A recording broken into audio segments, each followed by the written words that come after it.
not and ultimately end up being a deciding factor.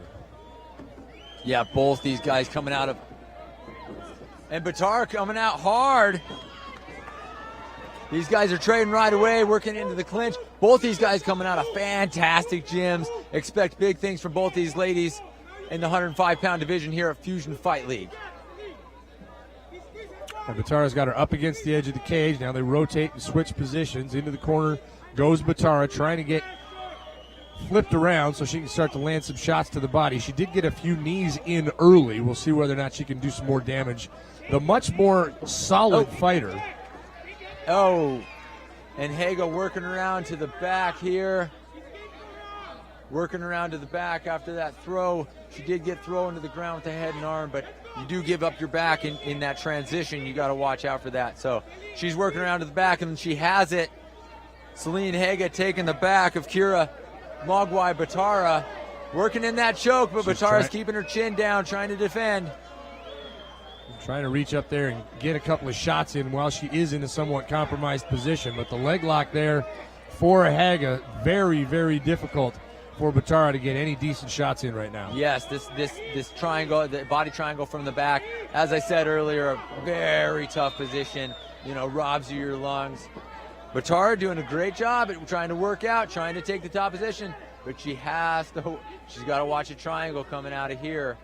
And Batara trying to switch around to see if she can get her shoulders through this so she can land some more of those shots to the face that she was landing earlier, but in a very compromised position with those legs.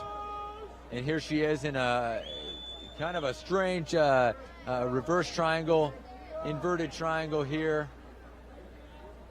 But is Batara. Haga trying to work her position, might work for an armbar here.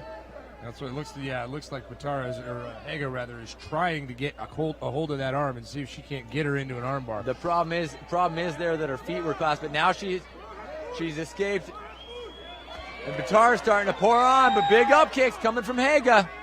And keep in mind, this is a professional fight, so the referee is going to be a little bit slower to stop this one than maybe he would have been in one of the amateur fights earlier in the evening. Not to mention elbows. Elbows are legal in professional fights. You're going to see Batara start to rain down elbows, and that'll be a bad thing for Haga from this position. But I tell you what, kudos to these girls' ground game. They are both working very hard, both showcasing some excellent groundwork in the transitions. Looks like Haga is setting up a triangle from the bottom. Batara aware of it.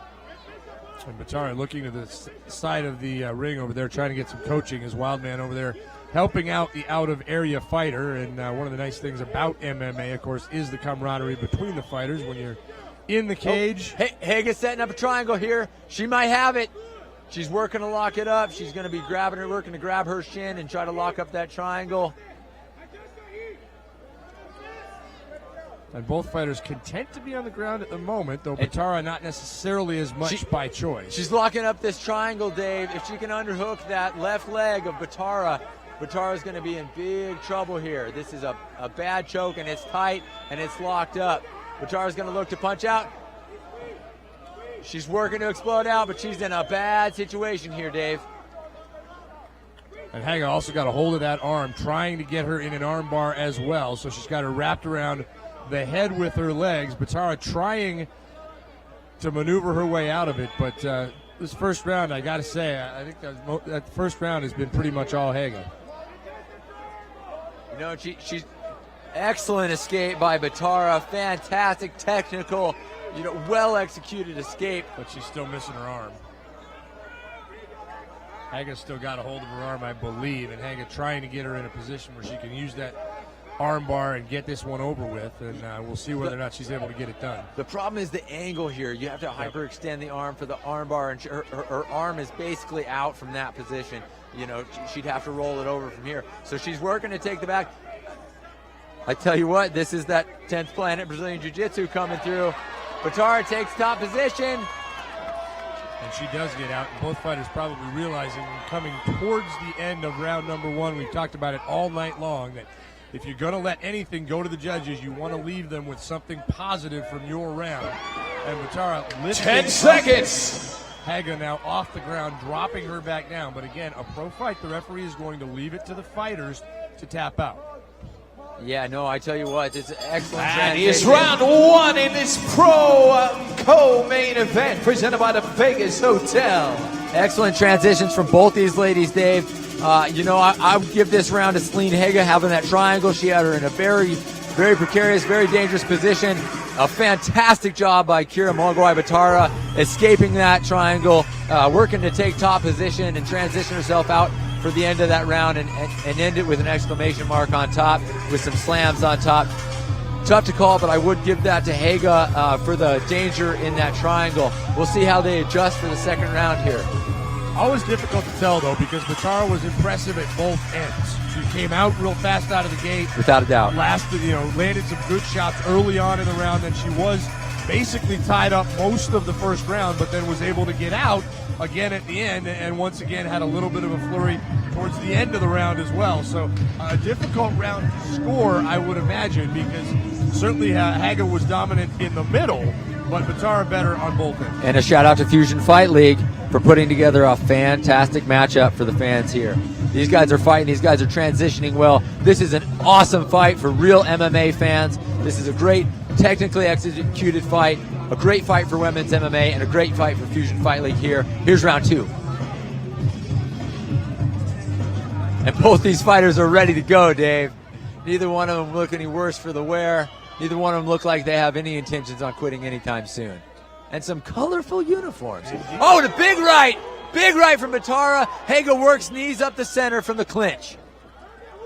And Batara getting in there, pushing Haga up against the edge, clearly wanting to be able to get in there, land some good body shots, probably knowing that where she was effective in that first round, she cannot get tied up because Haga clearly has an advantage if they get in too close. And a big slam by Batara here to Haga. Haga on her back, but she's working for her guard. She has half guard here. Batara working to pass around. She's going to start landing some pins her arm down there. She's going to land some punches here, some elbows here. This is a pro fight. Elbows are legal, and this is early in the round. This is not good for Haga, Dave. So Haga on the bottom. Batara doing some damage with that left hand and trying to hold her down with the right and hammer away with that left hand. Do some damage. This could go as long as 5 rounds. So certainly early on in this one potentially, but Batara clearly changing her strategy a little bit here in round 2. And great jiu-jitsu from the bottom from Haga, but Batara ends up passing her guard, working into that side control, pouring on some punches, working the body. And now using those knees to get in there into that midsection and do some damage there. Again, this is sometimes somewhat of a war of attrition oftentimes, as could go 5 rounds, so that's 15 minutes in the ring if it were to go the distance. The way these two are throwing haymakers, it's a little hard to imagine it would make it that far. A 3-round fight here, but the rounds are 5 minutes for pro fights. So 15 minutes in the cage, let me tell you what, that's like 5 hours on your, lifting weights, running. Right. I mean, that is on high alert for every second of those 15 minutes. It is a massive athletic feat to go 15 minutes in the cage, especially with this high level of fighting. Both these guys, they cannot take a minute to rest. These ladies are technically skilled. They're in shape. They're ready to fight, and they are showing some very high caliber, great technique here at Fusion Fight League tonight. Batara still on top, so Haga trying to get her flipped over. Batara still landing a few knees in there, but mostly elbows and blows to the face, strikes to the face. And Batara pushes that knee down, passes into half guard. Working to pass back to side control or mount, but tell you what, Haga has a fantastic half guard. She's doing a great job at defending there. Works in her butterfly hook here, and she's going to work to full butterfly guard. Batara trying desperately to stay out of the leg lock there and give herself some room to operate. A little bit interesting because, as I mentioned at the top of the fight, Haga a significant reach advantage. And arm triangle set up by Haga here. This is tough to pull off from here, but if she can get herself shucked out to the side, Dave, this can tighten up in a hurry and be a big problem, and she does. She's working out to the side. Batara defending well, moving herself back on top. She's got the arm, trying to get the arm bar there over her head. Tough to get the angle on it from this particular position. She's working on an arm triangle from the bottom, which is a blood choke. It closes off your carotid arteries. Closes off your carotid artery, causes your head to lose blood. You eventually pass out from here. But Haga has got to shuck herself out to the side. She's got to get the right angle on it. Batara working to pass into the mount, and it looks like she does. Can't quite tell if she's got both legs around at this point, if she's in half guard or mount. Looks like a half guard, and she's out. Great attempt at an arm triangle from the bottom from Haga. Like, as I said, excellent ground game, excellent jiu-jitsu from both these ladies shown here tonight. And Batara back on top, or still on top, trying to get her arm free so that she can do some more damage, pummeling Haga's face. You can see Haga beginning to swell up a little bit above that right eye. And working in here, working to pass is Batara. And Batara again still remains on top, trying to content to hammer away at those sides and at the midsection and see if she can wear her down. Batara on top here. She has an arm isolated. We'll see if she works that. Pepper in with some big shots from the top. Haga's in a bad position here, but Haga may work around. 10 seconds. 10 seconds in the round. She's going to try to put a exclamation, put some punches in the face of Haga to finish off the round as All right, that ends that Batara round. finishes on top in a good position, landing punches. Event brought to you by the Vegas Haga a Hotel. little bit slow to get up, so certainly those punches to the head taking their toll on Celine Haga as she heads back to her corner, and as does Kyra Batara. I tell you what, a lot of this fight game is mental, and the mental state of Batara right now, you know, she looks confident, she looks ready to go, she looks ready to fight a third round. Haga looking a little worse for the wear. She does. They have put on a ferocious pace. Oh, here absolutely, yeah. for the first two rounds. She's wearing it. Haga's wearing it clearly more than Batara. See if she can get herself together, if her cornerman can give her some good advice to go out in this third round. Of course, excellent cornerman out of Jackson's MMA. Excellent team there. We got Thomas Wildman Denny in the corner of Batara. Fantastic coaching there. We'll see what comes out in this third round. What an exciting fight and a technical battle on the ground this has been. All right, eager to get back out there, and Haga not quite as eager to get back out there for the beginning. Big smile on the face of Batara here. She's looking ready. She's looking fresh, like she's coming out for the first round. Haga, not so much. And I think certainly under the impression that she won, and probably correctly so, that she definitely won that second round. So regardless of how you had it scored in round number one, I think Batara certainly throwing everything with the kitchen. She's throwing big haymakers in this third round. She knows that Haga is wearing it. She knows that Haga is tired, and that she wants to convince her to take an exit out of this third round. Make no mistake, Batara. She wants to get in there and throw as many punches as she can. She is working to finish, and Yeah, I tell you what, a lot of fighters these days, you know, they work to take wins, they work to take decisions. Batara is working to finish, but watch out. You cannot sleep on a ground game like Haga's. She is working to take the back. She's working her guard. Batara has consistently passed this guard, has consistently shown great positioning and dominance on the ground, but Haga had her in that triangle in the first round. No doubt the fight can change in a split second with that type of choke. Well, especially she's tried to get her in an armbar, and she's almost had it several times already in this fight. And but Batara better be very careful about that, because if she does get her in that armbar, you're absolutely right. I don't care how far you are ahead on any of the judges' cards. If you end up getting into some sort of a position like that where you can be forced to tap out or whatever, things can change very, very quickly. You know, part of this, I'm getting confused if I'm watching fighting or stargazing here. Those spats are incredible, I do have to say.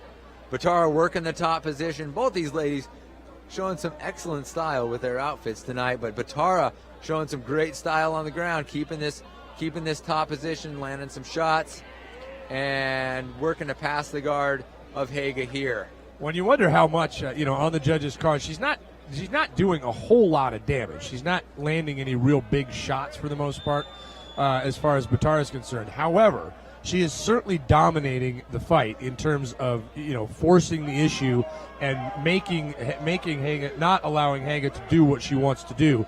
At some point, you got to figure, even if there aren't any huge shots, you know, that are landed, how does that factor into the judges' decisions? Yes, well, you know, they judge these fights based on effective striking, grappling, and octagon control. Excuse me, aggression and octagon control. You know, she's definitely showing aggression. She's definitely showing octagon control, and she's showing very effective grappling. So no doubt, you know, Batara is taking this second round and putting a stamp on it. Hooks her leg here. Watch out for a rear naked choke. I can't tell if she has it or not. She is working a choke in there. She's got her arm. Haga's arm is trapped behind her. She cannot defend with it. Working it out. I can't tell where she is under the chin. Haga must have her chin down here. Must have her chin down or she'd be in trouble here, but Batara content to squeeze anyways. And I don't think she does. I think she did get her arm underneath there. No, she does still have does still have the chin underneath the chin is down. This is incredibly uncomfortable. This is awful on your chin, but it's not going to choke you. You can defend well from here. Very, very painful position, but Batara doing a great job of just saying, you know what, I'm going to squeeze anyways.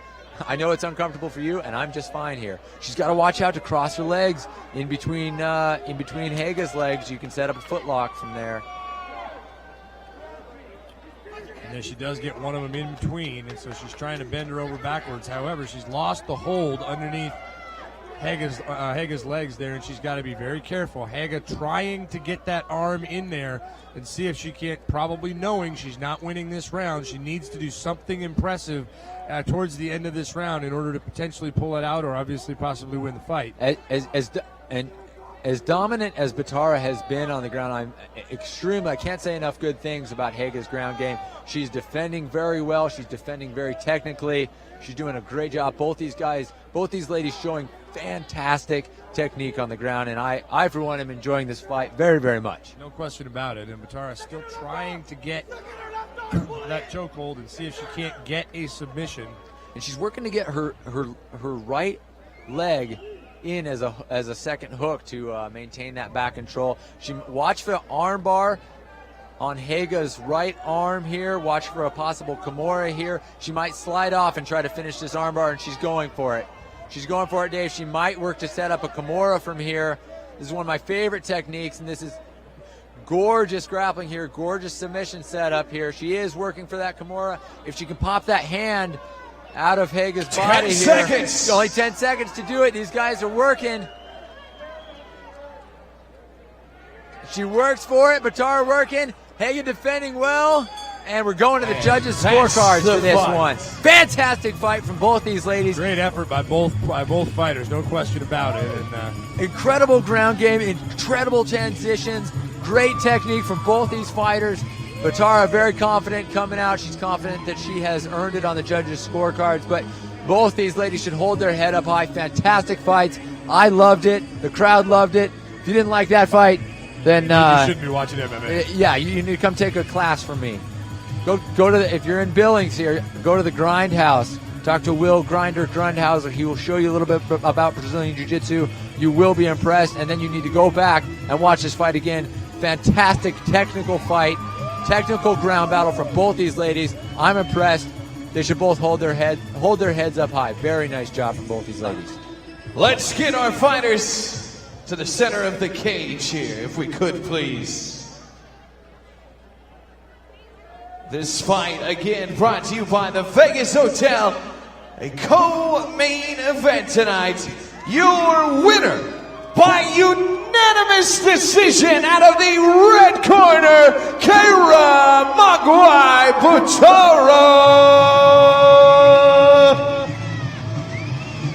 Big win. Do you have anything you'd like to say to everybody? I want to say thank you so much to my team, all my sponsors, my mom. It was just me and my mom that came to Montana. She's been with me from the start. She's no coach. She's never done martial arts, no wrestling. But she's out here cornering me. Met some really good friends. So I love you, Montana. I would love to be back. Let's give it up for it one more time there. Big win for Kyra Batara. Got no love for the fakeness. If you wanna play tough and wanna hate this, I'll always show up.